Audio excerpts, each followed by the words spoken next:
First question, are you willing to be remade so thoroughly that even your yearning for truth must die? What does it mean to be remade? I have trouble. The new man, to grow, to be changed, To be Changed Transformed. to transcend. Yeah, What you are now. way. transformed, yeah, all that stuff. Mm. Born again. You I know, think yearning for truth, that's our internal guidance system, isn't it? And, you know, once we crash land here on Earth, as Mr. Bean does, you know, the beam of light and boom. When we arrive here and we learn the ways of the world, we lose touch of that internal guidance system. And if we're remade properly, the truth will be clear. We won't need to seek it. Well, that's true. That's right. In fact, the only answer to this question is yes. Well, Because no. to the degree that you're thoroughly transformed, there's no longer something to yearn for, because there's no distance between you and it.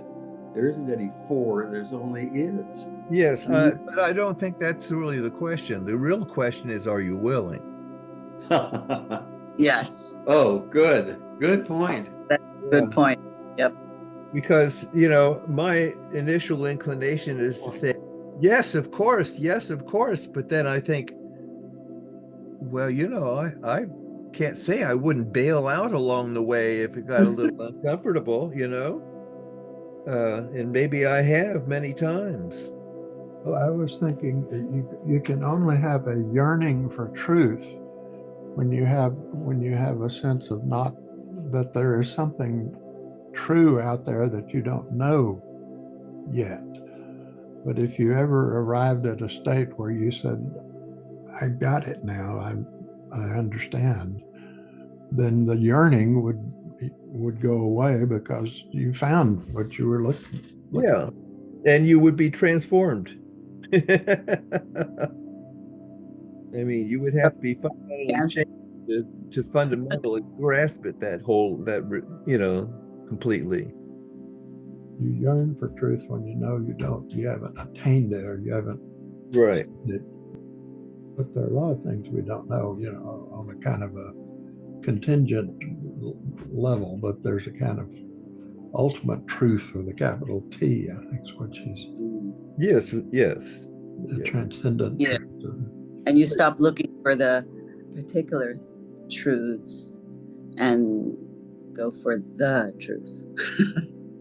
Even then, you know, it's positioned as an object or a goal to attain. Yeah, exactly. And you don't have the truth until that's gone. And you know, I won't say what's cause and effect, but it's clear you don't have to yearn for something you already have. Yes. So you know, and a lot of people, upon having realizations, say, "Oh, the way." Perhaps the question should be: are you willing to have your what is veiling you removed? Yes. Because very much an unveiling. You are created knowing that you are part of God. There is knowledge. I mean, look at young children and how they are very much part of the universe. Very natural. They move and speak in ways that live in truth, fresh from heaven, I like to say. You know, and then, you know, they hit first grade and boom, arithmetic, reading, you know, and they they lose this part of themselves and lose their way, I think. And yeah, because I was a Montessorian, so education of the spirit was a big part of education, that children ensure that in learning all these new skills that they don't forget that part of being part of the divine and a universe.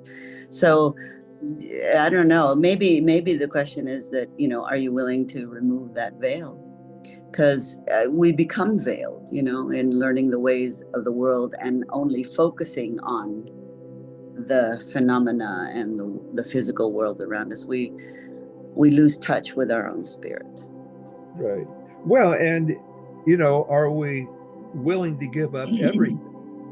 Are we willing to find ourselves naked in the wilderness with nothing else to be, attached to?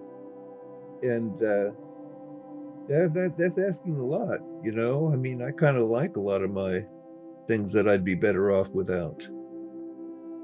Aren't we all? Yeah, I know. That's the original stumbling block.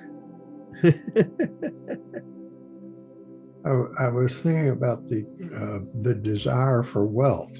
People yearn to be sufficient, to have enough wealth, but apparently there are people who've acquired billions and billions of dollars and still yearn for wealth. But why, I don't know. But because it doesn't fill the hole, and they like the winning that gets them the money,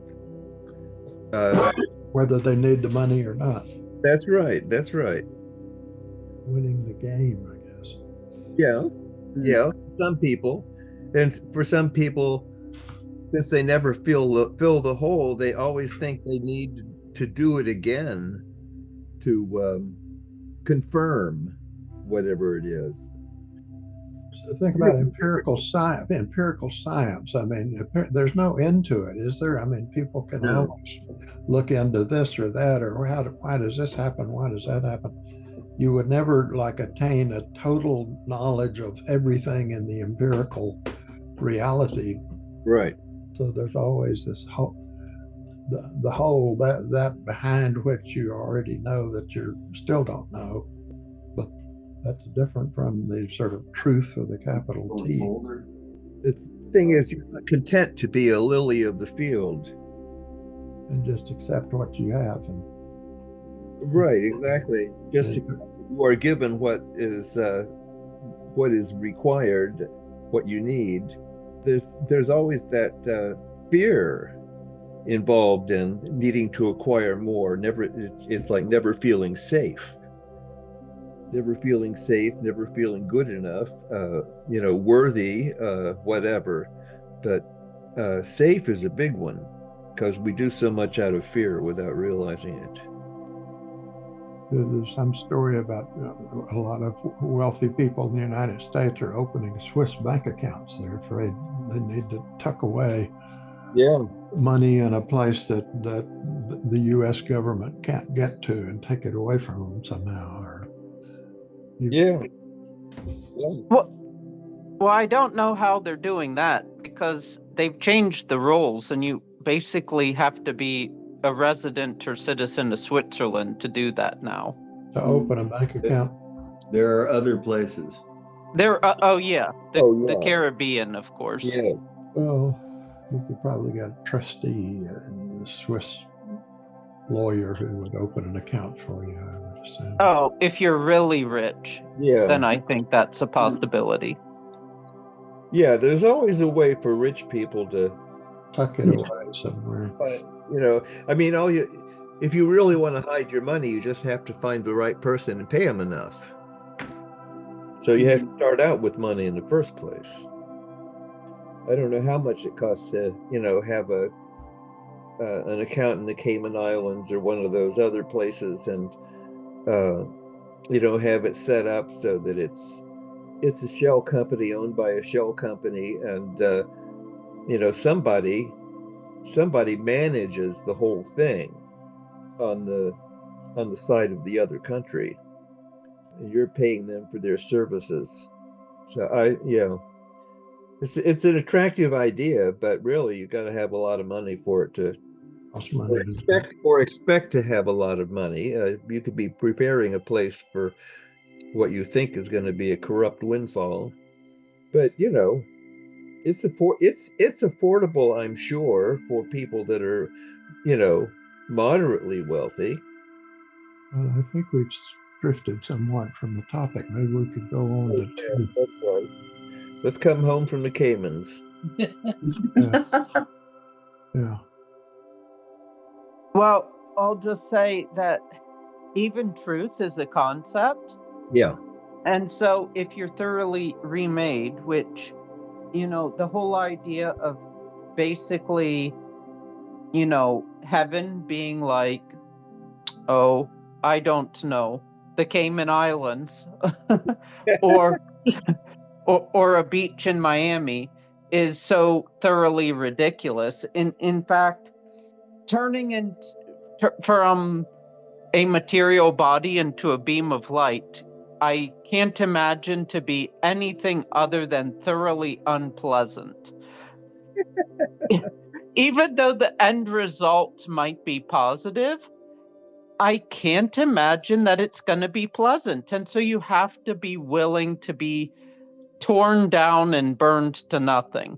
I've said it before, but I'll say it again, that the best lines on this are from Lawrence, where he said, are you willing to be sponged out, erased, canceled, made nothing?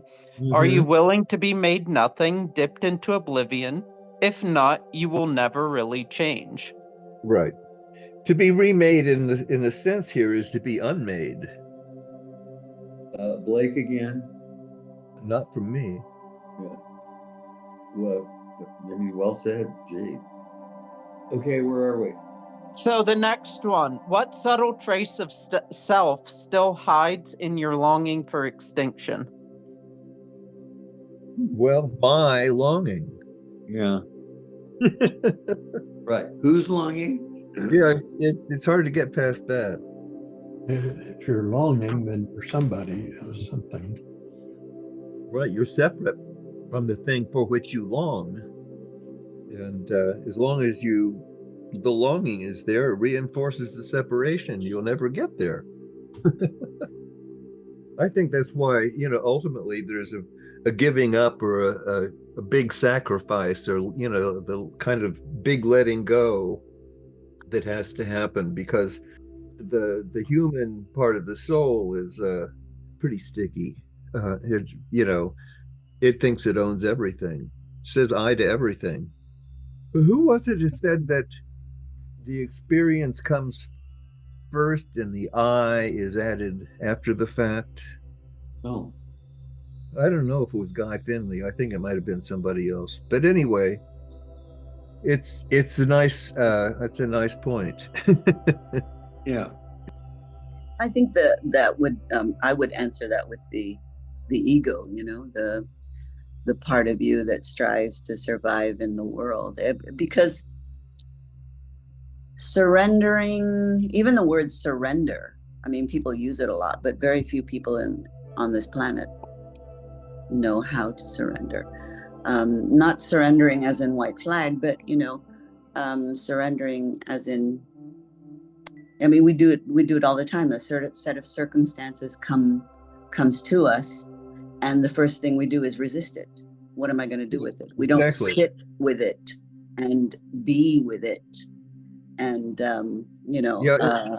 it's always trying to do something, be it a legal issue or a problem, or you're a psychoanalyst or whatever, it's always a problem comes, and those are the people you call, when actually you should just sit with whatever it is that you're dealing with, not for too long, but and sense that time is a concept too, isn't it?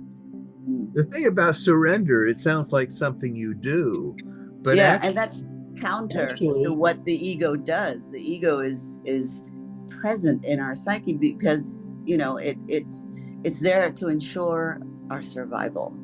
Well, it's a survival tool, isn't it? It's just not our ultimate self. But to surrender sounds like an action that the individual needs to take.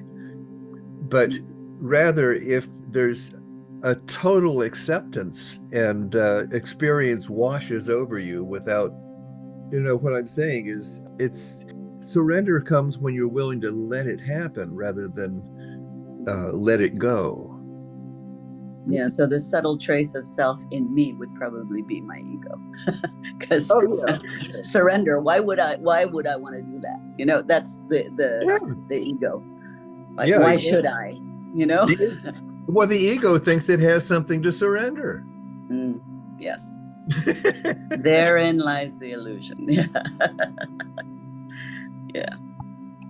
but yeah, it's there for a reason, but it doesn't serve you. I remember I remember there's a joke, a meme, you know, of a therapist who had on her door, "Leave your ego at the door." So before you walk into her office, Right. you have to have left your ego at the door. And then, you know, symbolically, metaphysically, isn't that what Moses experienced? You know, by removing the right slipper and the left slipper before entering the sacred space, what we know as the burning bush. Yeah. So yeah, that's letting go of dunya, and then dunya meaning the material world, and you know, one slipper is metaphysically supposed to represent that, and the other slipper representing your ego. So full fana. Yeah. Full fana. Yeah. That may not be a term that David knows. Oh, so, fana, extinction. Yeah. Would that be? Yeah. The prophet's words are "die before you die." Yeah. Yeah. Extinction before, you know, before you die, but it's the loss of who you of your illusions, really. Even though Islam never puts it that way. So I guess this would be, your ego would be like the very part of you that sabotages your spiritual journey, because you know the requirement is to you know, to fana, fully surrender, fully engage that Which the ego, the mind. like the death of the ego. So, you know, how do you convince the ego to die? Well, you really can't, I don't think. But you might nudge it a little bit in that direction. Or let it take the back seat instead of the driver's seat. Exactly. Isn't that their old American Indian story? A man has two wolves in his soul. One is destructive, one is loving. And how can you tell which one is going to win? The one you feed the most. Yes, exactly. Yeah. Exactly. And there is certainly a spiritual method that could be described as starving the soul. Yeah. Or at least not feeding it. Has anybody seen the movie A Beautiful Mind? Yes. Yes, some time ago. It's on my list, but I never got to that part of the list. That example, I think, is he learned how to not pay attention or believe his hallucinations. Yes. And these very physical-looking individuals that were in his face for decades, at the end of the movie, they're skirting around the periphery of wherever he is, skulking because he's not listening to them. Feeling neglected, yeah. So he starved them, so they weren't so powerful over him. Yeah, that's right. That's well said. The starving part. I was just thinking about our situation in the U.S. politically. You know, there's an awful lot of talk about the resistance. You know, join the resistance, find some way to resist. But what we've been talking about is surrendering and giving up, and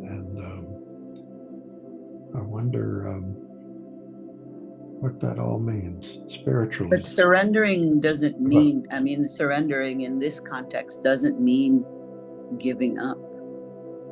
Right. You know, giving up is something different. You're not surrendering to the President of the United States. You are surrendering to the things you cannot change. Cooperation with error is not necessarily surrender.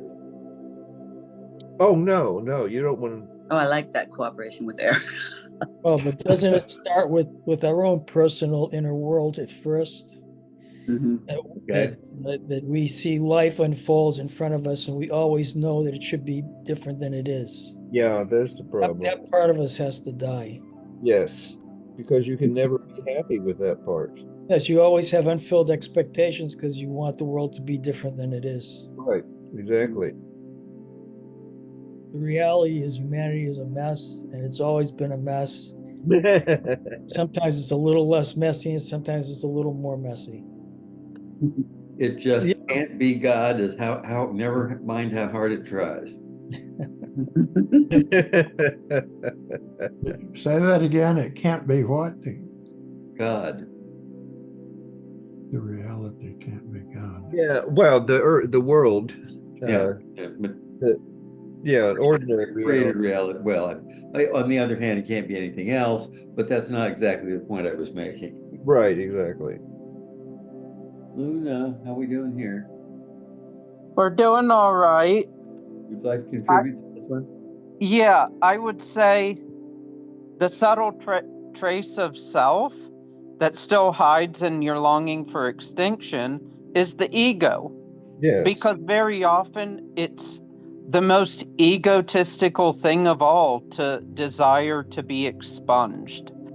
In fact, look to most of the people that commit suicide. They're the biggest egotists. Essentially, it's all about I, me. I want to be the great mystic. I want to be expunged. I want to disappear. I want this, I want that. Oh, life is too hard for me. There's too much suffering. I, me. Yeah. The thing is there that ironically, the striving after the dissolution of the self is reinforcing the self. Oh, yeah. Yeah. As long as there's somebody striving, you're trapped. And that's why there's the importance of various kinds of practice. Yes. It's not about extinguishing yourself. It's about getting beyond the point of self and no self. It's about realizing there never was a self or a no self to begin with, and there's nothing that needs to be extinguished because it already eternally beyond time and space and place exists outside of the self-no self dichotomy. Well, something that isn't real doesn't need to be extinguished either. Yeah, it already doesn't exist. Yeah. And that's how you extinguish it, I guess. Well, extinguish yes. by it isn't real. It was never real to begin with. I mean, like, I can assume Plato agreeing with me on this when I say this, that if, you step on a bug, it's not the bug that dies, it's the shadow of a bug. The form still remains. Oh, the Platonic form. Yeah, sure. The Platonic form, sure. Because that's all we are. We're like projections on a screen. But the projector is still there. Yes, exactly. I thought we were the light in the projector. Ultimately.